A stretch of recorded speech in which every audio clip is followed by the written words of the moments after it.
Welcome to Open Invite. This episode is brought to you by Janjira Muay Thai. More on that soon. Today's guest is a Muay Thai fighter, a Brazilian Jiu-Jitsu practitioner. He's in construction, and his life revolves around violence, gambling, and benders.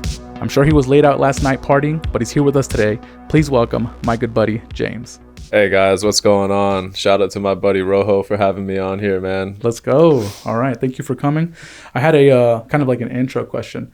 Because you're in construction, right? And so, like, would you say it's fair to characterize you as kind of like a little bit of a degenerate? 100%. 100%. It's not even like a little bit of a degenerate. I'm definitely degenerate in my opinion, yeah. And so my question for you, because you go in early to work, super duper early. And I watch your stories all the time. They're freaking hilarious. My stories have calmed down a lot. And did any of that have to do with, like, your job? I think, like, at a certain point, I was just like, all right, like, I don't need to be posting all this stupid shit. Like, I'm sure back in the day, you would see me, like, messing with my laborers and, like, we would be doing, like, that was hilarious. Drugs on site and stuff like that. And and yeah, no, those guys, a lot of those guys are hilarious. Like, some of those guys don't get shit done because they'll just be like watching porn like during their shift, and then I just on site. Yeah, on site. like I had this one guy, shout out to Angel, and I remember one day I just pulled up on him inside like the room that he was supposed to be working in, and then this guy's just watching videos of like this dude eating pussy. Like, I'm just like, what the hell? Okay. Yeah. It's a weird world. You're either super responsible or you get like really degenerate at some point. I will say that the best guys, the best laborers, the best guys, they all have DUIs. I'll say that. Like, the hardest workers have like DUIs and like have had life gone south for them at some point. And I don't know what it is, man. Like, a lot of them will have troubles with the law, or like, oh, maybe I have 5 kids at home. I've got to support these 5 kids or something like that. Their backs like, up against the wall. They've all got something. Like, they've all got some kind of like chip on their shoulder that's making them go harder, maybe, I guess. They need to make that up. But me, I'm just a supervisor, man, so I don't really have much going on. I just you have too much free time? Yeah. On site, I'm kind of just that guy that everyone messes with. Like, I have this one framer who just like every time he sees me, he'll like post up and just go like this. and like they all call me like pinche chino, and so it's pretty funny. Like, I've got a good relationship with all those guys. And a lot of times Mexicans, they'll call anybody who's Asian chino, but like in your case, it's actually true. Yeah, you know. Yeah, that's hilarious. So you guys play around a lot like that? I mean, sometimes I don't even feel like I'm working, and I'm just there for like my 8, 9, 10 hours. And I'm just fucking off, goofing around. Yeah. Dude, there's such a difference whenever you're like in a corporate world and then when you're working with like a bunch of people who are just, when you're working with just men. Yeah. There's this huge, like, 100%. You guys get to play around a lot, mess with each other, prank each other, and like no one cares. Absolutely no one cares. I mean, okay, there's this one time I did go up to someone just randomly and I asked him, ¿Cuánto por tu culito? And just messing around. And it actually backfired on me because this guy, like, he didn't know me. And so, like, he told his boss or something. And then his boss told my boss. And then one day my boss pulled me into the office. He's like, James, did you ask a guy how much for that ass? And I had to pause for a minute. And I was just like, who are you talking about? I was just like, it sounds like me right there. And then he's like, that's not funny, man. And then he's like holding back a laugh as he says that. So obviously it's funny. I mean, yeah, there at some point HR gets involved and everyone kind of has to like tighten up a little bit. Yeah. My brother works with a ton of Mexicans. He's in the auto collision industry. And those guys mess around so much. I was in the industry with him for a little while, and dude, it's like, it's some of the funnest days you can have. Everyone gets there early. Everyone's tired, hungover. But then throughout the day, you like mess with each other somehow. Yeah. And that's the funnest shit. It is the funnest shit, man. I mean, everyone starts off the day like coffee and a cigarette. And I mean, when I'm not in camp, that's exactly what I do too. And so that lifestyle kind of translates really well into the fight lifestyle. A lot of gyms, whether it's Muay Thai, BJJ, mixed martial arts gyms, like they all, after training, it's like, all right, it's time to fuck around. Even during training, sometimes people mess with each other. Oh, and yeah, so it's yeah. like, it's very similar, that like camaraderie that you have between being in a physical labor job with a bunch of men and then being in a gym. Yeah, I never put that like connection together, but I would agree with you. You might seek out those types of environments. Not like just being around men, but like just fucking with people. What kinds of things are you like interested outside of like either fighting or work? I'm a big raver, and I also picked up DJing not too long ago. And Like so, you're DJing? Yeah. Oh shit! How'd you get into that? I just like to do the things that I like to partake in. Like I like to watch fights, and so that's why I started training. That's why I started fighting, competing, and I mean, I like to attend the raves and bought a DJ board and started learning that. And yeah, it's been really fun. I mean, I record mixes on SoundCloud. Next week, I've got my first gig at a bar, so I'm excited for that. Dude, you're a doer.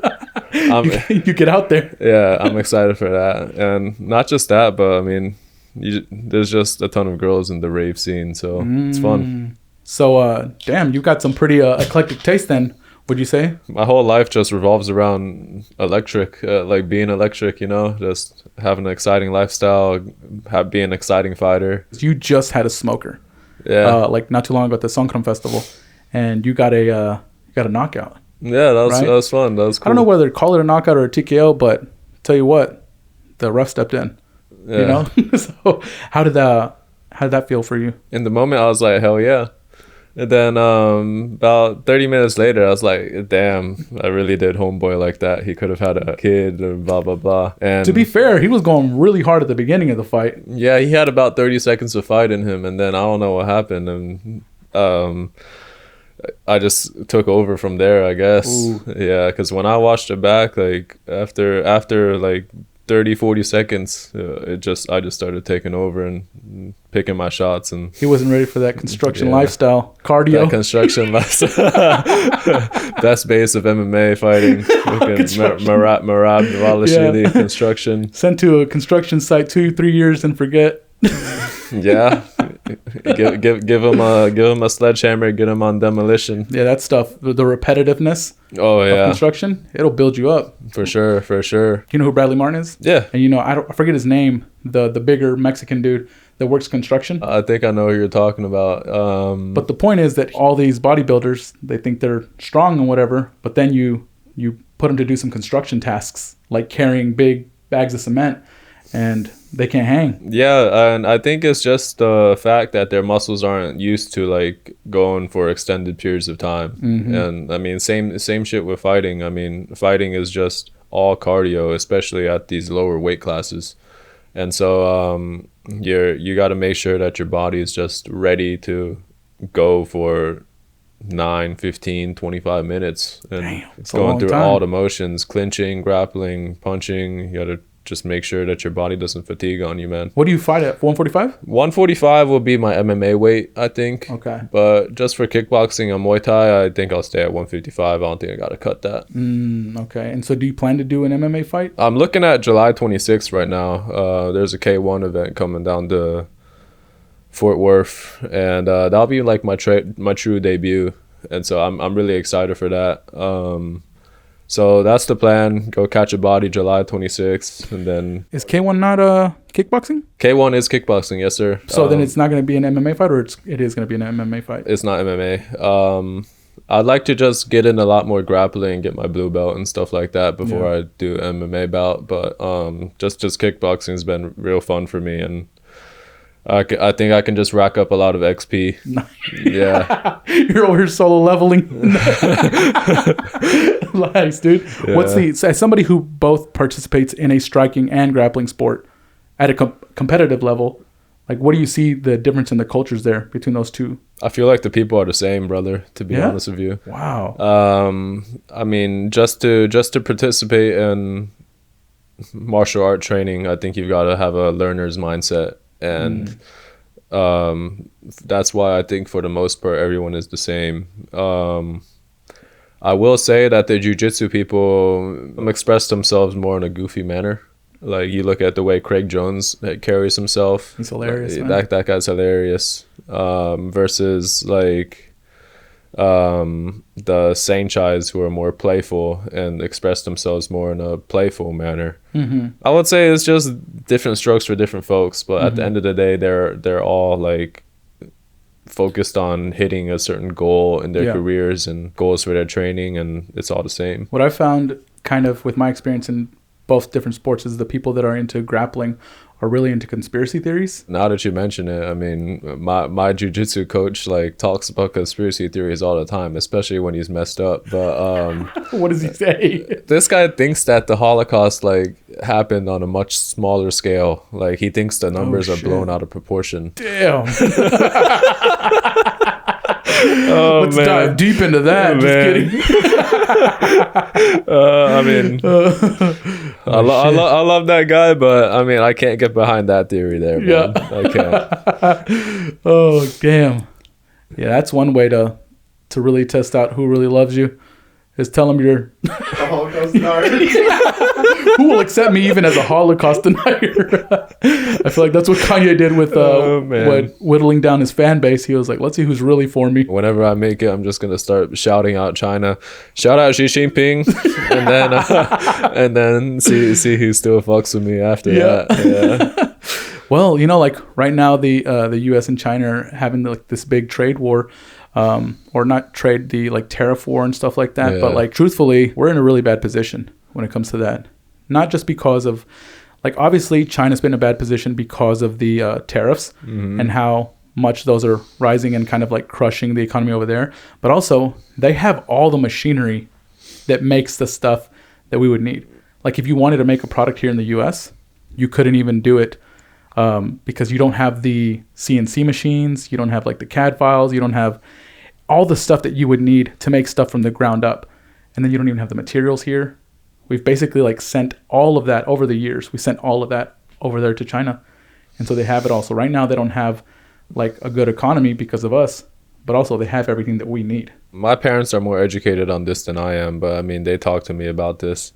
And yeah, I mean, they're saying that China's in a tough spot right now too. I mean, obviously they're looking for other trade partners and stuff right now. And like you said, they have the infrastructure, they have the technology, they have the cheaper labor. And that's why we were using them in the first place. And I think that's just their struggle right now. They're trying to find other trade partners, and the U.S. being the primary one. I mean, it's hard to know what to do with that, you know? It is. And I mean, like, I'm just a construction worker who also fights and DJs. So, I mean, who am I to talk about politics and trade and blah blah blah? I mean, it's not something that I'm super educated about. So fair play. And so like you don't really kind of like, I get my news from Twitter, so I think that tells you everything you need to know. Yeah. I never figured out how to use Twitter too much, but I heard it's a great place to find good headlines. Twitter is a great place for sliding into DMs. Twitter is a great place for speaking your mind. Twitter is a great place to shitpost. It's one of my top platforms, but I fell off a lot after I graduated college. It seems like everyone stopped giving a fuck and stopped using the app. I'm trying to figure out what even is the point of like Twitter just in general. Well, is it like the world's diary? Yeah, I suppose so. Like, you can just post your thoughts online, and then some people use it to advertise like their OnlyFans, or some people use it to just shitpost. Some people use it to... I heard that you can legitimately just post porn on Twitter like it doesn't matter. Oh yeah, 100%. They don't take it down? No, they don't take it down. That's crazy. That is crazy. I have an account somewhere out there, but like I don't follow anybody or anything like that. And I tried scrolling through a feed, and I was like, this is a bunch of shit I do not care about. And so Instagram is kind of the place where it's like, feels more real. The people that I follow on Instagram, I actually click on their stories. I keep up with a lot of people. I think Instagram took like the best part from all of these platforms. Like Instagram has Reels, which is basically TikTok.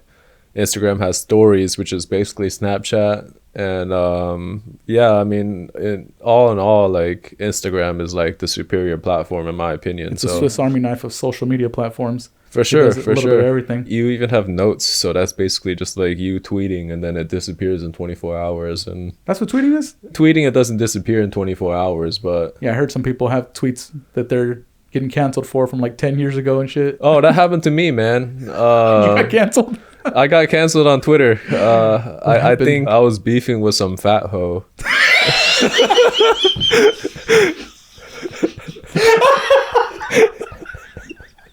You ever seen that one video? It's like, man, fat bitches need to shut the fuck up. man. But yeah, pretty much like basically like she got me like canceled for like a grand total of a week and a half. Like no one on Twitter was fucking with me. Like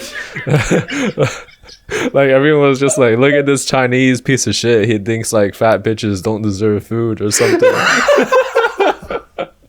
Oh man. What was the thing that set it off? What did you say to her? I think she was talking about how like how she specifically deserved like all this like princess treatment and blah blah blah, and just damn. I wouldn't say this bullshit now because I'm more like in tune with the world and blah blah blah and a nicer person, I would say. But back then I don't know what kind of timing I was on, but you were crashing out. I think it just like set me off. I was just like, not gonna lie, it's a pretty crazy thing to say. Oh man, I agree with you, man. I mean, but hey, free speech, bro. I had to stand my ground, man. I mean, like obviously I knew I was in the wrong, but I mean I had to stand my ground. Get wrecked. All right, this is the episode we go down. We had a good run. Man. Yeah. But you know what? One. Now there's this like big craze that's going around. They finally caught up to us. Now they turned the term fat hoe into like something that actually people really like, which is tortas. I never thought of torta as like a positive term, to be honest with you. No, I never would think that a girl would proudly call herself a torta. Like, it's a thing, bro. That's happening these days? For sure. Yeah. Really? There are, okay, so how to describe the term torta? It's a sandwich, bro. Okay, here's really how it works. If a girl is like a slim girl, but like slightly thick, and you call her a torta, she gets mad. But if a girl is a bigger girl and you call her a torta, she kind of likes it because it's almost like you're fetishizing her. I will try this theory one day, man. You'll test it out. I'll test it out. I've never been scared to test the boundaries. Let me know if you get canceled again. Yeah, but for the most part, I think right now in culture, torta is a good word. You know, it's like, okay, to get into relationships and women and stuff, it's like, what do you look for? What do you specifically look for in a woman? Are you looking for like the best body? Are you looking for like looks, beauty? Honestly, all the women that I've been the most attracted to, they were like really nice. So they were like pretty, and they were also like nice people. What do you think about your persona? The last girl I talked to, she would give me criticisms because like she would say, you don't have a personality. Your personality is your hobbies, which is like fighting, DJing, and snowboarding. And then I'm like, what the hell kind of bullshit is that? Like. What is a personality then? Yeah, like your personality is made up of your hobbies. But to answer the question, like obviously you're looking for a girl that's like pretty and shit and has like a nice body, but at the end of the day, like she's got to be nice and she's got to like have a fun lifestyle, like, you know.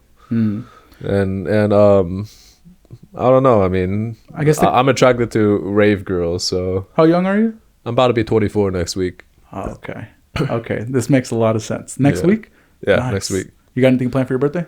No. Originally, I was gonna go to Miami, but now that I have fight camp coming up, gotta lock in. So this makes a lot of sense. Then you're very young, right? And so we're in our 30s. Yeah. You know, early 30s, but we're in our 30s, and so it's like when you're thinking about what you want in a partner, in a woman, or anything like that, it's like you're kind of more so thinking about somebody that you're compatible with. Oh, 100%. Like you're not thinking about attributes. You're not really thinking about. It's like, who is the woman that like that you can love on a daily basis and stuff like that. And it's like, so all of that kind of like youth culture when it comes to like being out in raves, being parties and like hookup culture and stuff like that. At a certain point, you just kind of like say, all right, done with that. You know, and so I feel like you might still be in that a little bit right now. I am still in it, but also like I'm like starting to just cut off women for more stupid stuff. Like some women like go through like my following. We're like, why do you follow this bitch? Why do you follow this bitch? Like, am I not allowed to follow pretty people? Like, that is fair. You want me to follow a bunch of dudes? Like, I'm not gay. Like, let me follow these girls. Like what's the issue here? I mean, you're not gay, so you don't follow dudes, and you can't follow women, or else your girl gets mad. Like, damn, you can't have a social media platform.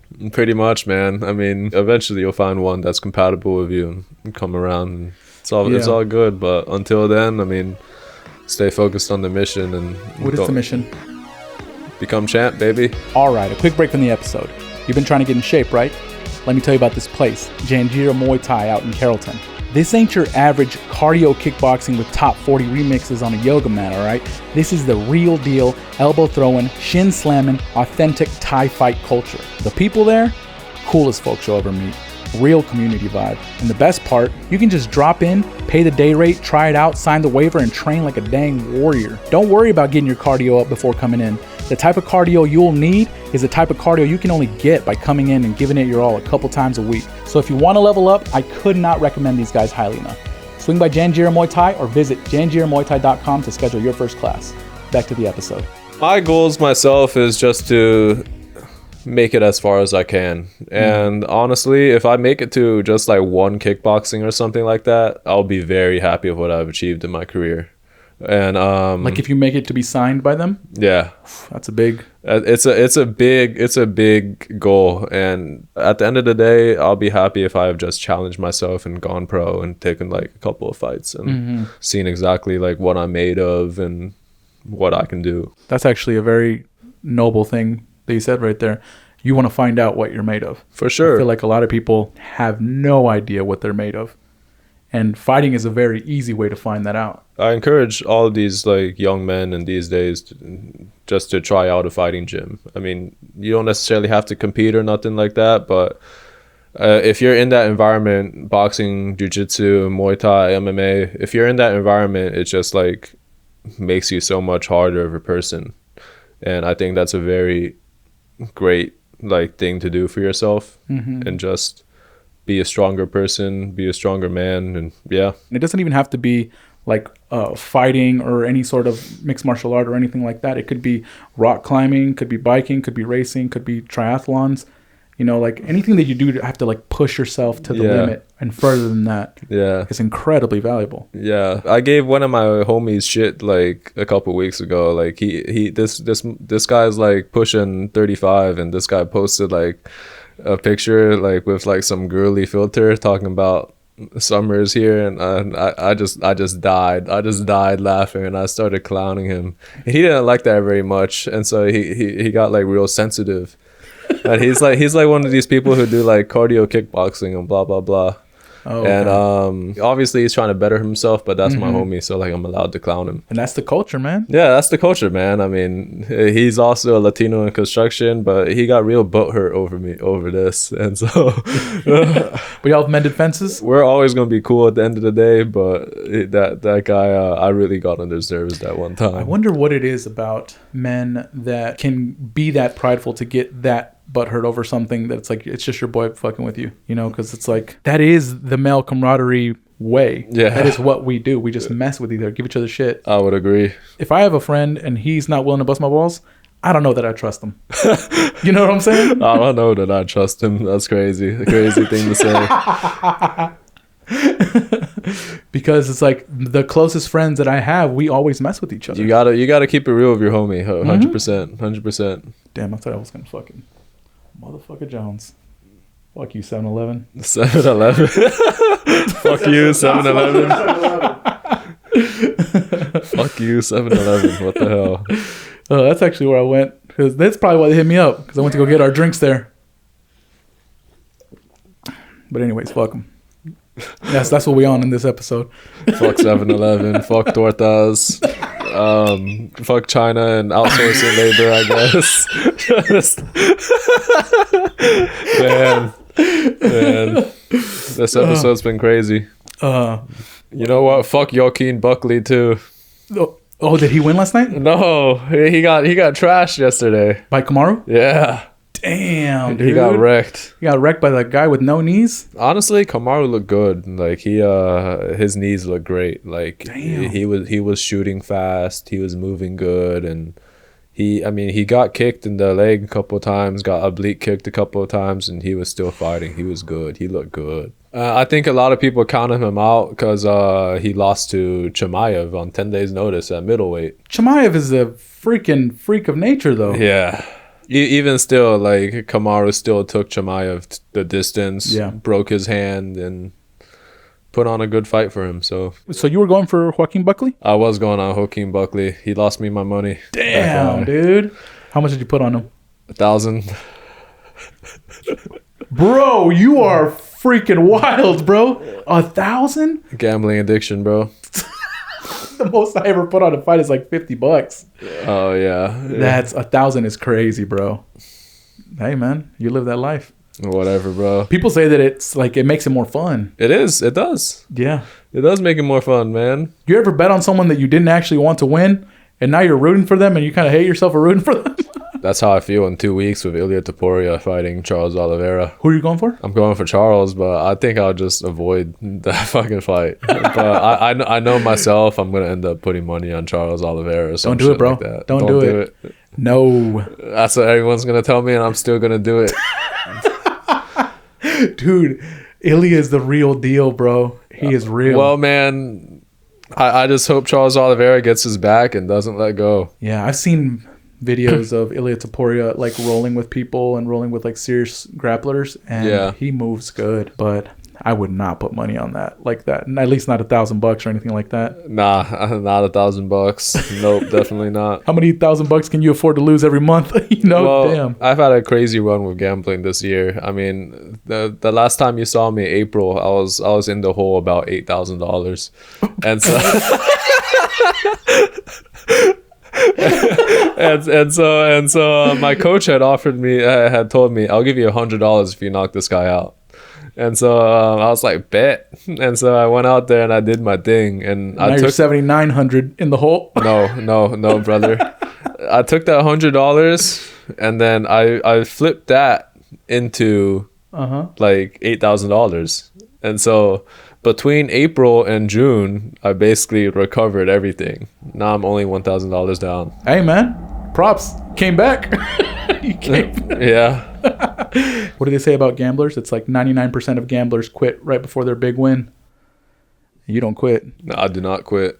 It's a personification of a fighter too. You just don't quit. You just gotta get it back by whatever means possible, man. I ain't gonna lie. I fuck with that. Yeah. I like gambling too, man, but like it's just fun, bro. Like it's fun to joke around about too. Like just your degenerative habits or whatever.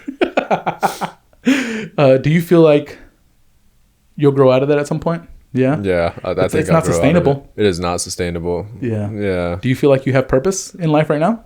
I feel like the biggest thing that I do to contribute to like society, life right now is just like building shit. That's fucking true, dude. Like you got these people going like these corporate jobs, fucking money swirling around everywhere, and it's like, what are you doing? For sure.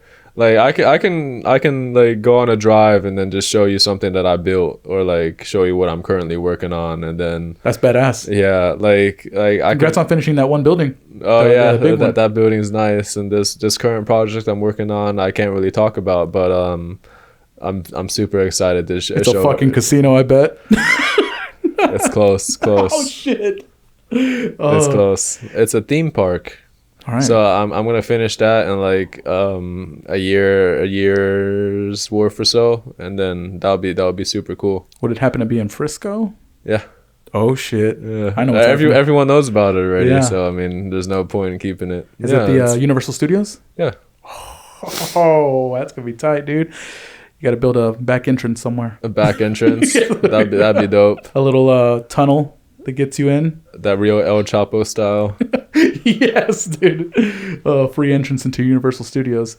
That's what's up. So I agree, dude. Personally, you might not have the biggest purpose right now, but you are definitely contributing to society with what you do. Yeah, and I mean, like my whole goal with this is also just to stack up my bread so that I can eventually just quit everything and just focus on fighting for a couple of years. And so I mean, I just want to be an entertainer. Like fast forward like 3-4 years, like I see myself in Thailand, I see myself fighting, and I see myself also being a DJ at night. And so that's a lot of just fighters' dreams is to just quit everything and go move out there and just fuck off for a couple of years and actually live that fight life. Yeah. It's kind of crazy that some fighters will like value winning like a actual Thai belt in Thailand more highly than like winning a world championship from a major organization like the UFC Year One or anything like that. Just more traditional. Yeah, and there's tons of notoriety behind it, and it's just like it's a major accomplishment to win a belt in Thailand. For sure. It's a major accomplishment to win a belt in just any organization, in my opinion. So, I mean,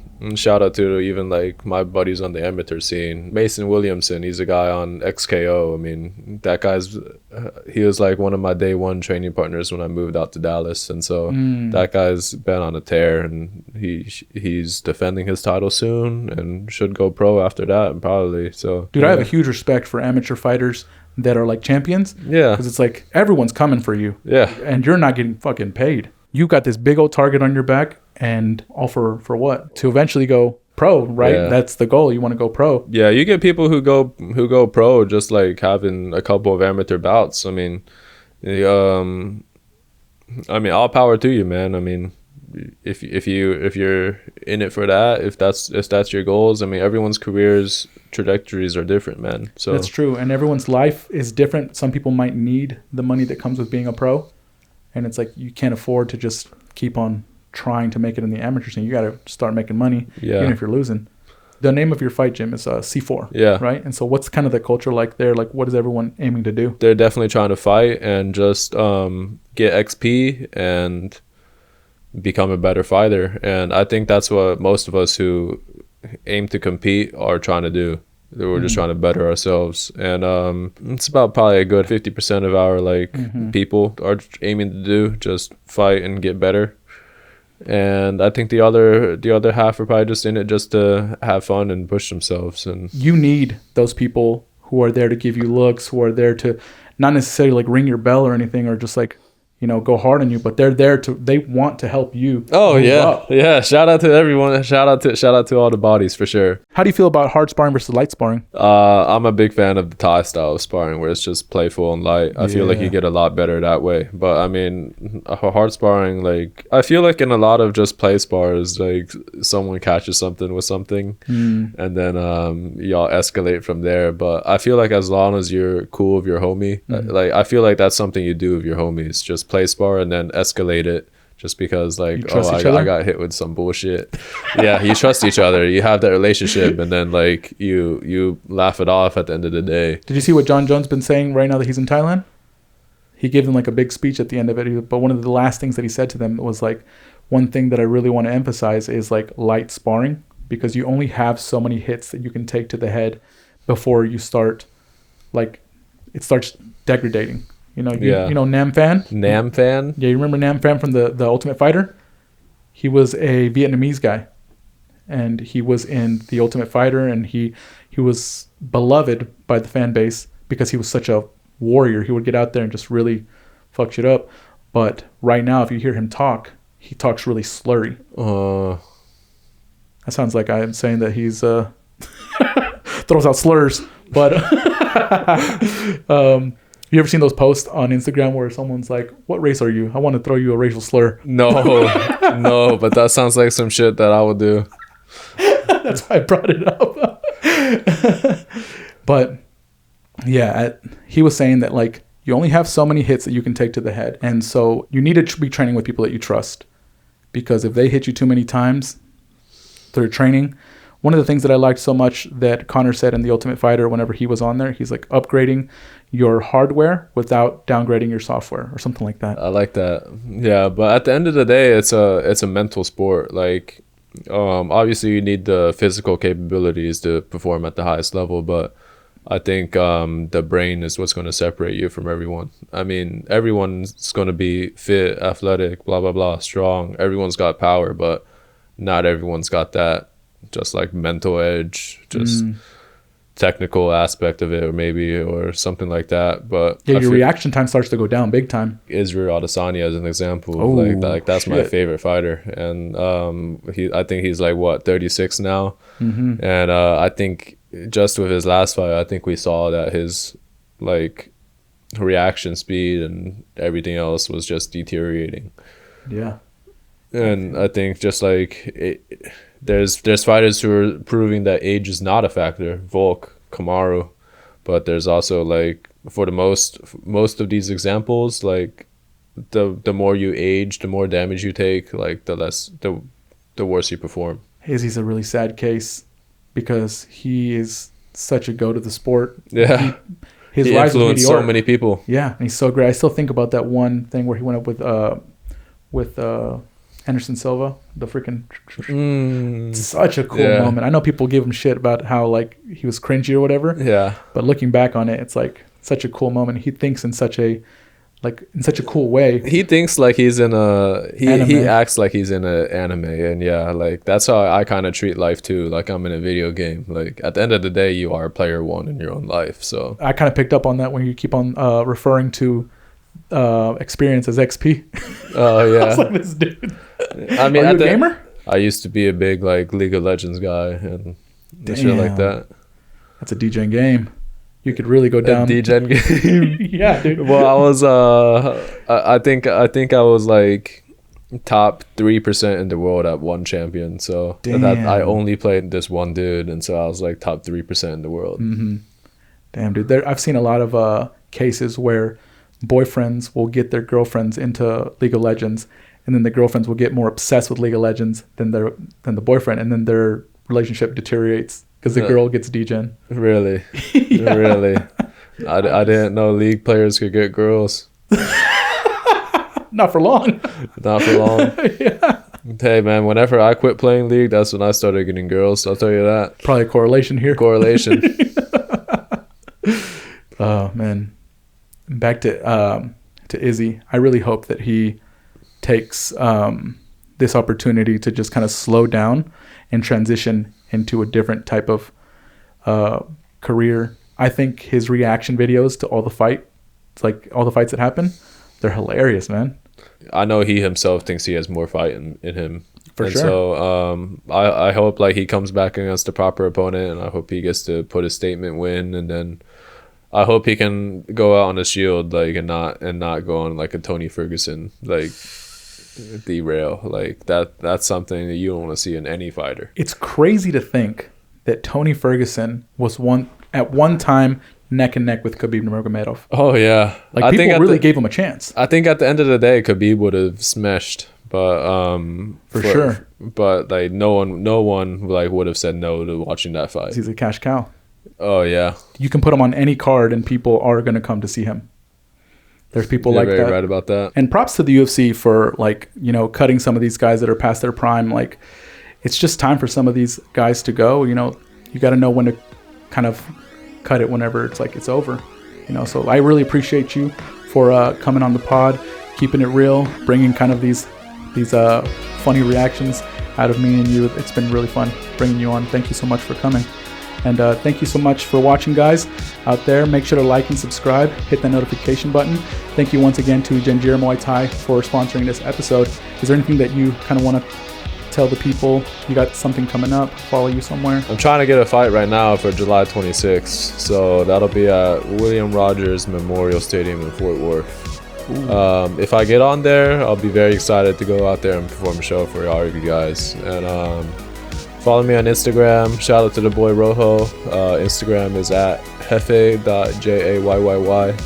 Dude, if you guys follow him, look at his stories. They're freaking hilarious, dude. Follow this guy's journey. I know you said you calmed down a little bit, but damn, is it fun to click on your stories. Yeah. I mean, it's fun to just go out there and post some stupid shit. So yeah, that's why I do it, man. Love of the game. Well, thank you guys again so much. We'll catch you on the next one. Peace out.